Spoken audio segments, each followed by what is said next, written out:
Bienvenue sur le podcast Altitude. Cet épisode-ci est pour te rappeler à quel point tu peux tout avoir, OK? T'es pas obligé de faire des choix.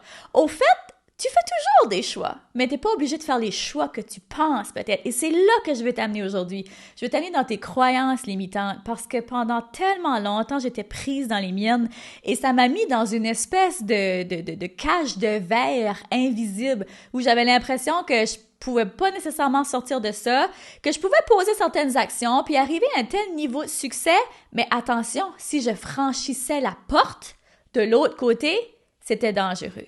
Et lorsque j'ai identifié quelle était la croyance limitante, puis que je l'ai déconstruite, puis que j'ai réalisé que, finalement, c'était juste une histoire, un scénario que je me faisais dans ma tête, puis c'était aucunement fondé, ben ça a shifté mon mindset, ça a changé mon état d'esprit, mais ça a surtout changé les actions et l'énergie dans laquelle je mettais mes actions et mon focus. Donc, c'est ce qu'on va faire aujourd'hui. Je vais t'inviter à regarder justement où dans ta vie, où est-ce que tu penses que tu es prise puis que tu n'as pas de choix, mais qu'au fait, tu as des choix. Au fait, on fait toujours des choix. Toujours, que tu le veuilles ou non. L'inaction même est un choix. L'inaction est un choix. Fait que regardons de plus près justement, quelles sont ces croyances limitantes-là? Les croyances qui, justement, elles s'appellent pas limitantes pour rien, elles te limitent en quelque part. Puis tu sais, j'entends souvent ça en coaching, les femmes qui me disent « Ouais, mais là, j'ai peur du succès. Pourquoi? Parce que souvent, elles ont peur de la responsabilité qui vient avec.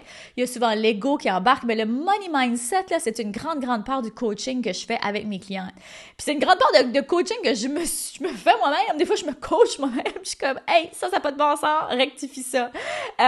Puis la croyance limitante qui, moi, me limitait était une part que, justement, au début, j'avais peur de me montrer sur les médias sociaux. J'avais peur de me montrer parce que j'avais peur des préjugés puis de ce que les autres allaient penser. Un coup que j'ai comme passé celle-là, ça a été ma première. Ensuite, la deuxième peur qui est remontée, puis celle-là dont je veux vraiment parler aujourd'hui, c'est la peur intrinsèque que si j'avais plus de succès, il y allait avoir des répercussions sur mon mariage et mes enfants. Et là, attention, on venait de toucher deux sphères de ma vie qui sont très importantes. La maternité et mon mariage. Oh, I don't let anyone fuck around with it. Je sais pas comment le dire en français, mais je laisse pas personne niaiser autour de ça. Comme pour moi, c'est sacré. Plus que ma business. OK, j'adore ma business, j'adore ce que je fais, mais mon mariage et mes enfants m'ont toujours passé avant. Ça, c'est une réalité dans ma vie. Et là, lorsque ma business, justement, a commencé à pick up, ça commençait à prendre de plus en plus d'ampleur, il y a comme une petite anxiété qui s'est prise de moi. Puis à un moment donné, je m'auto-sabotais, je m'apercevais dans mes comportements que je m'auto-sabotais. Puis souvent, ça, c'est une des grandes choses qui arrivent chez les entrepreneurs, chez les coachs. On s'auto-sabote puis on comprend pas pourquoi. Mais peut-être que cette peur-là va te parler, peut-être que tu vas te reconnaître là-dedans, peut-être que tu vas identifier justement une autre peur pour toi. Fait que quand j'ai réalisé que pour moi, le succès était égal à plus de responsabilité, donc plus de responsabilité pour moi égalait moins de temps de qualité et moins de patience et moins d'énergie. Et j'avais l'impression que succès m'enlevait beaucoup de choses plus qu'elle m'en donnait. Tu comprends? Fait que quand j'ai commencé à réaliser ça, j'étais comme, wow, OK, en bonne psychothérapeute que je suis comme, on va aller creuser à l'intérieur de ça puis voir qu'est-ce qui se cache derrière ça. Puis où est-ce que dans ma vie je me suis sentie, tu sais, ça a commencé d'où, ça part d'où ça? Parce que tu regardes les enfants, ils ont pas ça, ces genres de peurs-là. Tu sais, c'est sûr que bon, ils ont pas, tu sais, le cerveau est pas complètement développé puis ils peuvent pas mettre des scénarios aussi intenses que ceux-là.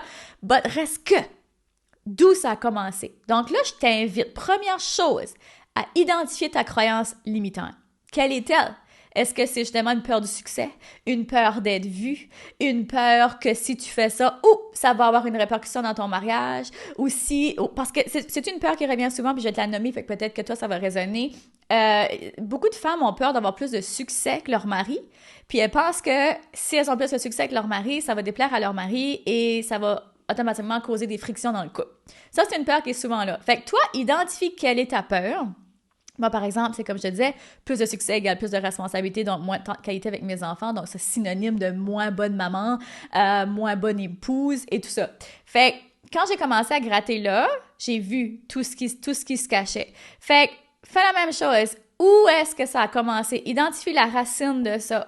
Où est-ce qu'à un moment donné dans ta vie, tu t'es senti, si on reste avec cet exemple-là, que tu n'étais pas assez, que c'était trop à gérer, que tu n'y arriverais pas, l'échec était très fort, très présent, très à risque, tu sais, ça risquait d'arriver.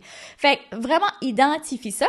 Puis ensuite, justement, quelle est la signification que tu donnes à cette croyance-là? Donc, comme j'ai dit, moi, ça signifiait que automatiquement, j'allais être une mauvaise maman, une maman moins présente, puis une femme moins présente. Ça, pour moi, c'était très, très présent. Donc, toi, quelle est la signification que tu donnes à cette croyance-là?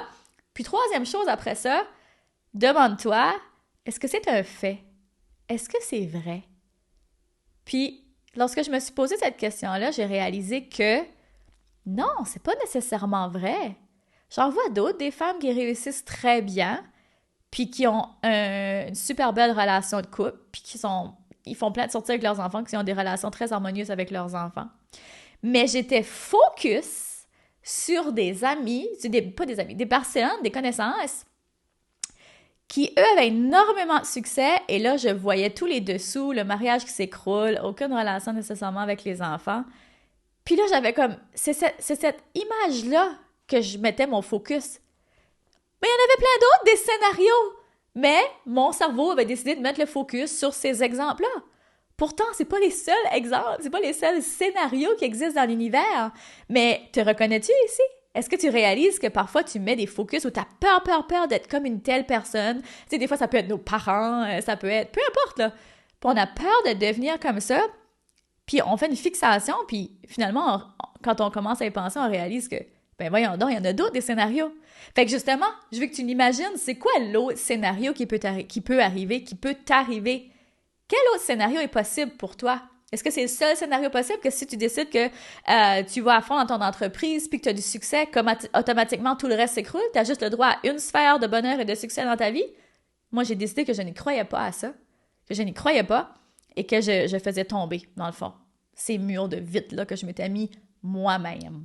Souvent, on se les met soi-même. Puis, tu sais, quand on prend le temps d'être vraiment honnête avec soi-même, puis de mettre ça sur papier, je veux que tu l'écrives. Fais cet exercice-là, écris. Va chercher papier, crayon, écris-le, décortique-le, parce que notre cerveau, quand on le voit, ça emmène comme une autre couche de comme, OK, je l'ai intégré, je le vois, je le déconstruis. C'est pas pour rien que les rituels sont si populaires avec, justement, on va écrire, par exemple, une problématique ou quelque chose qu'on veut plus dans notre vie ou une vieille situation du passé qu'on veut laisser aller. Puis ensuite, on le brûle. Donc, tu peux faire ce petit rituel-là si tu as envie.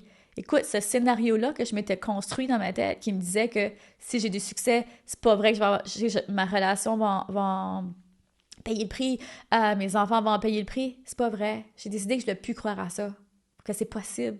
Puis que justement, sais-tu quoi? Le plus je pourrais faire une différence et de l'impact dans la vie des gens, le plus ça va avoir un impact non seulement dans ma famille, mais dans la famille de toutes les autres personnes à qui j'aurais eu la chance de faire une différence ou d'enseigner quelque chose ou d'apporter un déclic. Là, on est complètement ailleurs, là. On est dans une autre énergie, là.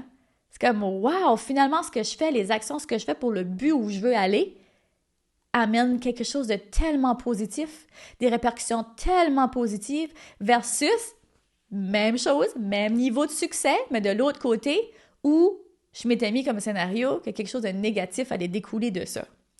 Fait que je t'invite vraiment à faire cette réflexion-là, t'asseoir, ton papier, ton crayon, répondre aux 3 questions que je t'ai données. Donc, dans le fond, je te renomme les étapes. Reconnaître quelle est la peur, la croyance limitante. Ensuite, quelle signification est-ce que tu lui donnes? Et troisièmement, est-ce que c'est un fait? Et quels sont les autres scénarios possibles? Qu'est-ce que tu décides de croire rendu là? Fait que j'espère que ça t'a aidé. Si oui, partage cet épisode-là, viens me dire en commentaire. Tu peux même me laisser un beau témoignage. J'adore tellement ça de vous lire. Puis, tu sais, les partages, pourquoi je vous invite vraiment à partager? C'est parce que je mets beaucoup d'énergie, d'amour dans ces épisodes-là, puis je crois sincèrement que ça peut faire la différence dans la vie des gens. Fait que lorsqu'on est plusieurs à se rassembler ensemble puis à partager ces messages-là, à quel point on peut faire une marée de différence dans le monde. Fait que merci d'avoir choisi d'écouter cet épisode ici. Merci d'être là, je t'apprécie énormément. Je te dis merci et surtout, je te dis, continue de briller et de prendre de l'altitude, car le monde a besoin de ce don spécial que seulement toi détiens. Gros bisous, à la semaine prochaine. Vous venez d'écouter le podcast Altitude. Pour ne rien manquer des prochains épisodes, abonnez-vous au podcast et cliquez sur le 5 étoiles. Vous pouvez aussi consulter nos outils gratuits créés pour vous au www.podcastaltitude.com. Merci d'avoir été là et à très bientôt dans le prochain épisode Femmes d'Altitude.